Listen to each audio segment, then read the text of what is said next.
إذا السلام عليكم، مرحبا بكم مرة أخرى معنا في حلقة جديدة من برنامج عبور. هذه الحلقة هذه كنستضيفوا فيها أستاذ رجل تعليم، فنان مسرحي، وأيضا غادي نشوفوا خبايا أخرى ما كنعرفوهاش عليه بزاف. إذا كنستضيفوا ولا نستقبلوا جميع الضيف ديالنا محمد ظريف. سي محمد ظريف، مرحبا بك في برنامج عبور. شكرا، مرحبا بي عندكم في البرنامج عبور. مرحبا بك دائما، وبغينا ناخذ منك واحد بطاقه تعريف، تعرف الجمهور ديالنا شكون هو السي محمد ظريف. محمد ظريف من مواليد فاتح يونيو 1958 بمدينة الجديدة. تابعت دراستي بثانوية أبي شعيب الدكالي ثم ابن خلدون. بعد حصولي على شهادة البكالوريا سنة 1978 التحقت بكلية الآداب والعلوم الإنسانية بالرباط. حصلت على شهادة الإجازة سنة 1982 والتحقت بالمدرسة العليا للأساتذة سنة 1986. لا تخرج أستاذ التعليم الثانوي مادة التاريخ والجغرافيا. بدأت نشاطي المسرحي انطلاقا من التعاونيات المدرسية، خاصة في ثانوية أبي شعيب الدكالي، ثم التحقت سنة 1977 بجمعية عروس الشواطئ للمسرح، والتي أعيد تأسيسها من طرف كل من الحاج عبد المجيد النجدي والمرحوم مصطفى الجلبي وأيضا مصطفى خميل. ومن هنا كانت الانطلاقة في إطار مسرح الهوات. قبل أن ألتحق بالميدان المسرحي كنت لاعبا لكرة القدم. هذه معلومة جديدة هذه يا سي محمد. كنظن أن المسرح جلبني من كرة القدم. عتقك من كرة القدم؟ عتقني من كرة القدم بالفعل، عتقني من كرة القدم، خاصة وأن فترة ديال الدراسة التحقت بجمعية عروس الشواطئ. وقبل منا لابد من الإشارة أن كان عندنا نادي ديال المسرح، في دار الشباب البريجة. ونادي ديال المسرح كان يتشكل من أبناء الحي ديال القلعة.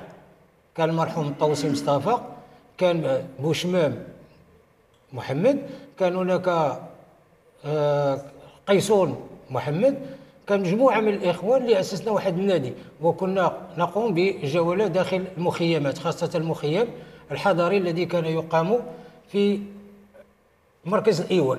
ما كان هناك المخيم الحضري، كنا نقوم بجولات تحت إشراف المرحوم سيميمي الذي كان كل مرة كيستدعينا باش نقدموا مدير دار الشباب ديال البريجة، الذي كان يستدعينا للقيام بمجموعة من الأنشطة في هذا المخيم.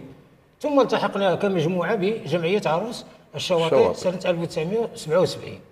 إذا كانت هذه هي الانطلاقة اللي بغينا نقولوا الأولى عبر جمعية عروس الشواطئ، اللي كانت هذيك الساعة أعيد التأسيس ديالها أو المكتب ديالها سنة 1977. من بعد هذه السنوات أكيد كان المسار حافل، وخصوصا بوجود مهرجان وطني اللي كان يضم خيرة المسرحيين آنذاك، مسرح الهوات. بالفعل كانت تجربة ممتازة وكانت تجربة جيدة، لأن بالالتحاقنا بجمعية عروس الشواطئ بدأنا نشارك في الإقصائيات الإقليمية لمسرح الهوات. صح. كنظن سنة 1978. وعلى فكرة بالنسبة لهذه السنة كنت عندي بكالوريا والله يسمح لي كنت كنكذب على الدار وكنقول لهم غادي نحفظ وانا كنمشي ندرب. كتدرب في المسرح؟ كندربوا في دار الشباب البريجه. كندربوا. وقتاش غادي يكتشفوا الدار هذه المساله هي ملي غادي يحضروا العرض الرسمي في الاقصائيات. ثم غادي يقول لي الوالد الله يرحمه واش انت كنتي كتمشي تحفظ ولا كنتي كتمشي تدرب؟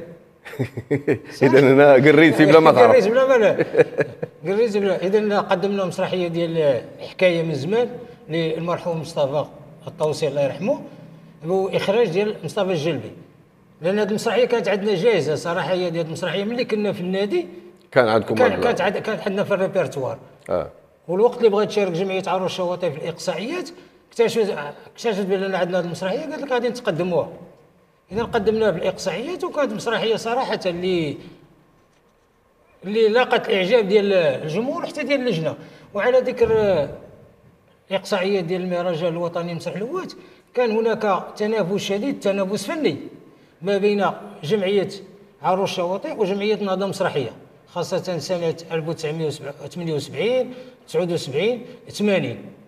وفي 80 انضمت لنا جمعيه ديال البعث. هنا نقاطعك سي محمد، هنا كانت واحد القاطره كونتها جديده، كانت تسمى بقاطره المسرح على الصعيد المغربي، يعني كانت اوج العطاء. شفنا ممثلين كبار اللي حنا عايشناهم، حنا كنا مازال صغار هذيك الساعه، حنا كنشوفوكم، حنا كنا في نوادي في دار الشباب، نفس دار الشباب ببريشه. شفنا مخرجين من داخل مدينه الجديده وخارج مدينه الجديده جاو اطروا انذاك، كان اقل، جاو اطروا الممثلين هنا في جديده. شفنا مؤلفين وايضا شفنا مسرحيات كبيره. ليش كان راجع هاد القوه اللي تعرفت بها الجديده انذاك؟ بالفعل هذه الحركه المسرحيه في مدينه الجديده ارتبطت بالحركه المسرحيه على المستوى الوطني، لان هذه الفتره ديال السبعينات شهدت واحد القفزه نوعيه بالنسبه لمسرح الهوات. وكنعرفوا ان مسرح الهوات طبعا هي حركه فكريه ثقافيه اللي برزت في ذيك المرحله، واللي كانت يمكن اعتبروها كانت مدعمه من طرف اليسار صراحه. صح. وكان الجمهور ديالها جمهور نخبوي، طلبه، اساتذه، محامون الى غيره، بحال الشكل ديال النوادي السينمائيه. صح. اذا وبالتالي كان خاصك تقدم عروض اللي في المستوى اللي غادي يتقبلها منك هذاك الجمهور، يعني المثقف بشكل عام. المثقف بشكل عام، لان وخاصه ان ما كان يميز هذه العروض وهو المناقشه ديال العروض بعد نهايه العرض. انا حضرت لها، اذا حضرت لها، اذا المناقشه ديالها. وما نساوش ايضا حتى هذه المساله ما ارتبطتش غير بالعروض المسرحيه، ارتبطت حتى بمجموعه من التيارات اللي ظهرت، بحال الاحتفاليه، بحال المسرح الثالث، بحال مسرح المرحله، بحال النقد والشهاده ديال محمد مسكين الله يرحمه. اذا كان هناك عروض مسرحيه، مناقشه العروض، وظهرت مجموعه من التيارات اللي كتعطر او تنظر لهذه الحركه. صح. اذا بالنسبه للمدينه الجديده واكبت هذه المساله. اذا انا كنتذكر ان قيل قلت بالنسبه ل 78 كانت عرض حكايه من زمان لجمعيه عروس الشواطئ، وفي نفس الوقت كانت مسرحيه الولاده، كانت مسرحيه كنظن عندنا شي الولاده والبعث.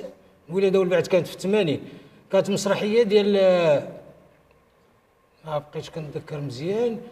مسرحيه كانت بعد الولاده والبعث، ثم كانت هناك تدريس السوق هذو ديال جمعيه نهضه مسرحيه، ثم كل كلمه لا نغمه، مسرحيه عفوا كل كلمه لا نغمه، وهذا كله من تاليف ديال الاستاذ محمد قابي.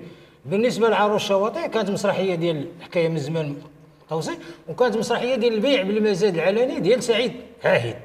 اذا سعيد عاهد راه بدا الكتابه مسرحيه بسنه 1979، عرضت لي جمعيه عروس الشواطئ مسرحيه البيع بالمزاد العلني، وهذه اللي عرضنا في 79 وفي 80 كانت حتى الاقصائيه ديال 79 والاقصائيه ديال 80. غير كان هناك واحد كان حيف حق جديده صراحه، وانا قلتها واحد الخطره ونعاودها.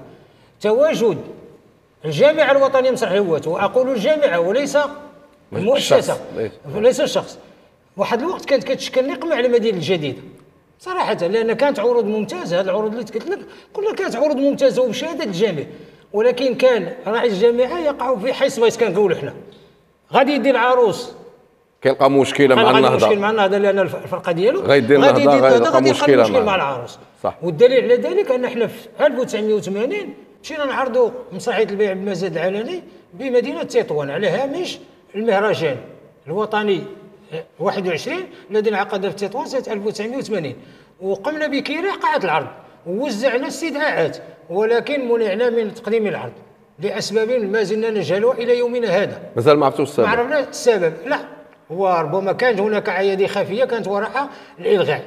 صح. ولكن لحد السبب الحقيقي لحد الساعه ما عرفناش، ما معروفش. مشينا الامكانيه ديال الجمعيه ديال العروس الشواطئ والطليعه المسرحيه والمنار، دينا الكار، كرينا الوطيل الى غير ذلك، كرينا حتى القاعات السينمائيه، وهذه المسائل كلها كان متكلف بها السي عبد الله وسقي هو اللي كان سبقنا باش قام بهذا، ولكن في الاخير منعنا من ووزعنا الاستدعاءات وكتبنا العرض الذي منع.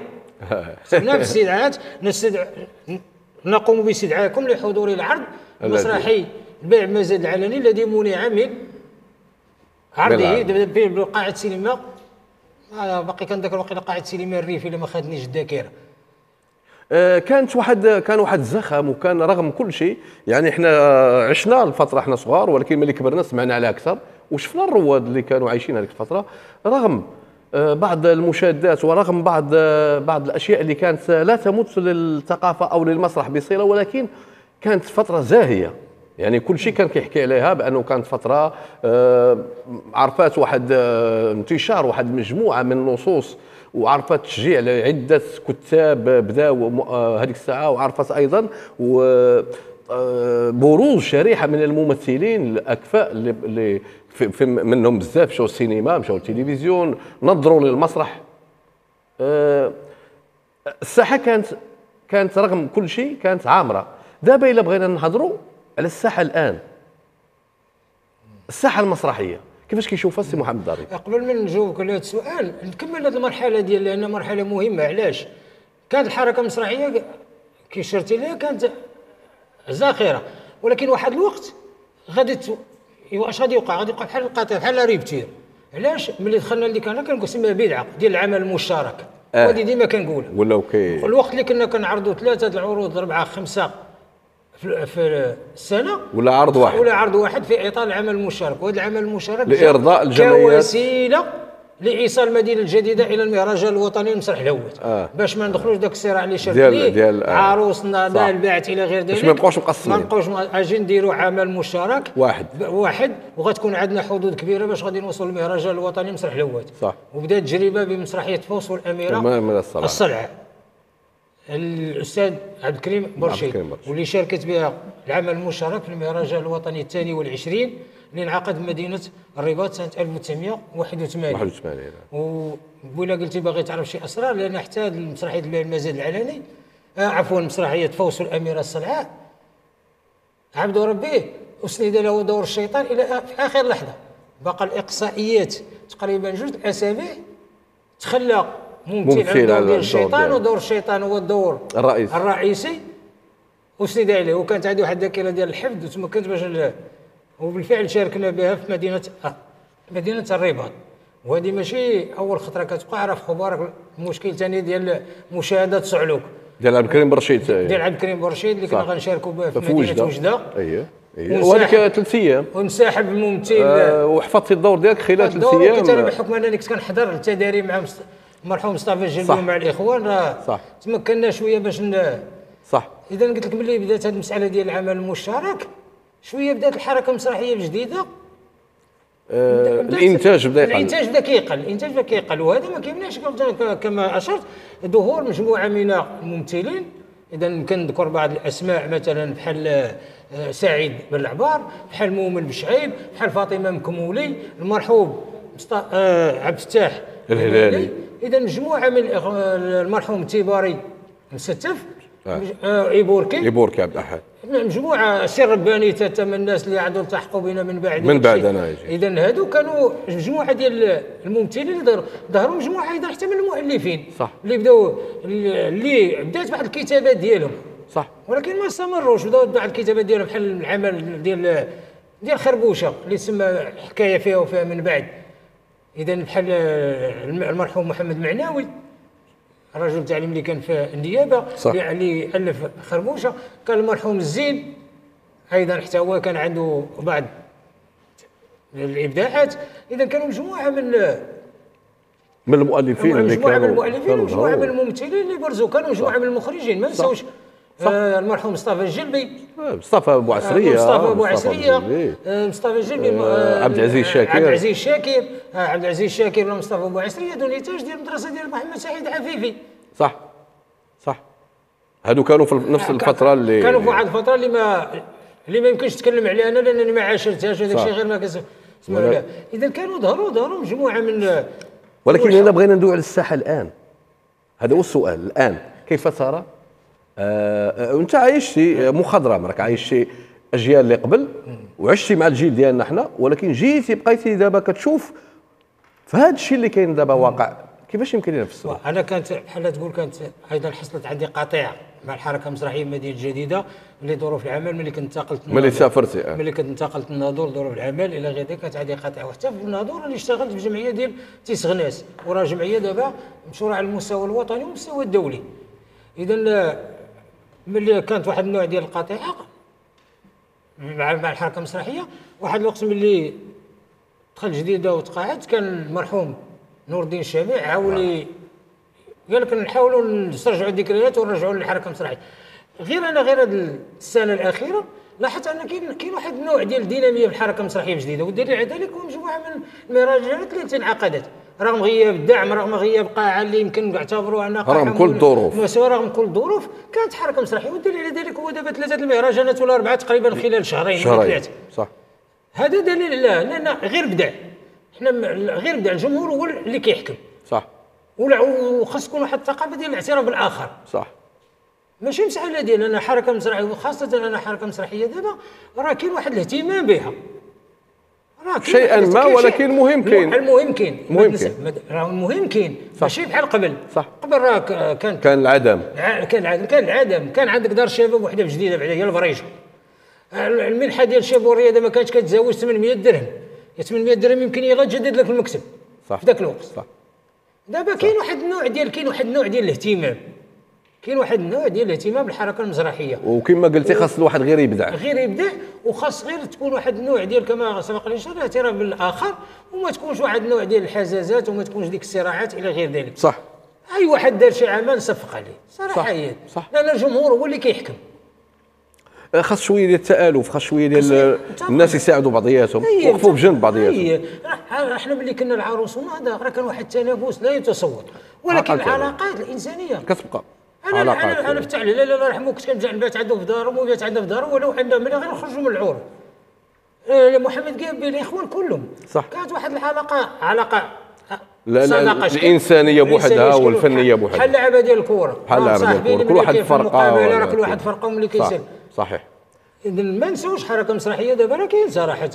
انا ماشي كاين حركه مسرحيه دابا، انا شفت مجموعه من العروض اللي في المستوى. صح فعلا. انا شفت مجموعه من العروض، انا شفت مؤخرا مجموعه من العروض، مسرحيه ديال فنتي دار مبروك ديال السي مصطفى بوعسريه، مسرحيه ديال الغاري ديال السي سعيد كرامو، مسرحيه ديال الاخيره ديال عبد الرحيم السناسي المنسيه. اذا مجموعه من العروض اللي العرض الاخير اللي شفت ديال كومبالوجيا. هي جماعه كاين تجارب كيبقى الجمهور ولا غادي هو اللي هذا طبيعي. المهم غير يكون الانتاج. من الاخطاء كيتعلموا الناس. صح. غادي ندير عمل اليوم ما غاديش يكون في المستوى، ولكن غادي انتقادات تراكم غادي يجي ان شاء الله. الى غد غير كانت واحد المساله، حنا العروض قبل كان العرض تجريبي، كنجيبوا الاخوه المهتمين وكنقولوا لهم احنا غنقدموا قدامكم، شوفوا هذا العرض هذا وقدموا لنا الملاحظات اللي غنعملوا بها. صح. والعرض مع كل خطره كيتطور. هو هذاك هو النقد، هذا كيبقى بشويه كيتطور، ماشي مشكل. انا علاش قلت لك كان العروض ما كانش كان كيميز ذاك المهرجان الوطني مسرح الهوات هو المناقشه اللي كانت ديال العروض. راه كنتي كتبغي تحضر المناقشه اكثر ما تحضر العرض. صح، لان وريك المناقشه كانت كتزيد في تطوير العرض. صحيح. هذا كيجرنا سي محمد لواحد المساله اخرى، وهي الان بتواجد التكنولوجيا، بتواجد هذا الشيء اللي ولا كنشوفوا دابا ديال وسائل التواصل الاجتماعي، هذا الشيء اللي كاين دابا حاضر معنا، هل هو كان مساعد للفنان ام انه حصل العكس؟ لا بالعكس، الا تستغل استغلال ايجابي راه غادي يكون في صالح الفنان، لان انا شفت مجموعه من العروض اللي وظفوا هذه التقنيات والى غير ذلك، وحتى وسائل التواصل الاجتماعي ولات وسائل للاشهار. قبل راه كنتي كدير افيش كتكتبوها بيدك وكتعلقوا. صح، انا حضرت لهذه حضرتي لهذه المساله، كنتي تكتب افيش بابي كالك وكتمشي دير للمطبعه وكيخرج لك لي زافيش. دابا بالعكس، دابا وسائل التواصل اولا وسيله ديال الدعايه، ايضا وسيله ولات قربات الدعايه، قربت الفنان للجمهور. صحيح. ولكن الا تستغلت خاصه الوسائل التقنيه، الا توظف توظيف ايجابي راه غادا تساهم بالتطوير الحركه. اذا سي محمد ظريف، انا كنشكرك بزاف، انا كصديق بعدا اصلا، وكنشكرك لتلبيتك يعني باش تحضر معنا في هذا برنامج عبور.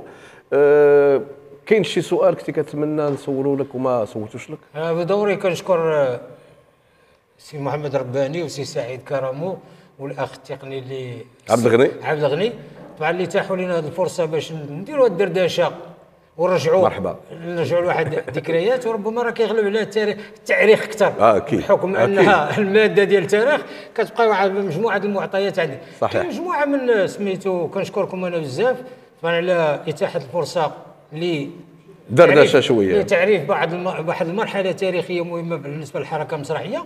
بالنسبه كاين شي حويجات اللي ما تذكروش بالنسبه للمشاركه الخارجيه، وسي محمد رباني راه كان شارك معنا في مجموعه من صح. بالنسبه للمشاركات الخارجيه، كانت اول مشاركه لي انا معها هي سنه 1989 في مهرجان بمدينه نابل في اطار توأمة مدينه الجديده مع مدينه نابل التونسيه. ومن بعد مباشره ملي جينا في اسبوع مشينا حضرنا المهرجان المسرح لوات بمدينه مستغانم بالجزائر شي سنه 1989. وكانت مجموعه من الخرجات بالنسبه لهذه الدول. شاركنا في مهرجان حلق الوادي ديال تونس في 1990. وهذا المهرجان عنده ذكريات غير واحد المساله، غير 3 الحويجات غادي نذكرهم لكم. ركبنا في التران كوشات، خسر لنا في عنابه، قال لك التران عمره ما خسر 30 عام هادي. مشينا غادي نعرضوا في حلق الوادي، تخطف الضوء صبت الشتاء وتخطف الضوء. قالوا لنا 25 عام عمر الضوء ما تخطف في الليل. زعما كاين شي حويجات مشى معكم شي واحد عينو مزيان. هي علاش مشى معنا شي واحد؟ لان صراحه العمل المسرحي كانوا فيه 8 ديال الممثلين. مسرحيه حكايه فيها وفيها. مشينا حنا 40 واحد بزاف. انا كان يسولني شي واحد كيقول لي شحال نتوما، كنقول له 40 مشكل. بزاف كل واحد مشكل بزاف. وكنا حضرنا حتى المهرجان في مدينه تيزي وزو، وهذه بمشاركه مجموعه الورشان. وحضرنا المهرجان ديال كنظن اللي حضرتوا معنا فيه ديال 91 اللي مشينا فيه في رمضان صح. مشينا فيه تيلمسان كنظن، مشينا تلمسان، مشينا بالمهيدي، مشينا الارزي، ومشينا الغرب الجزائري. الغرب الجزائري.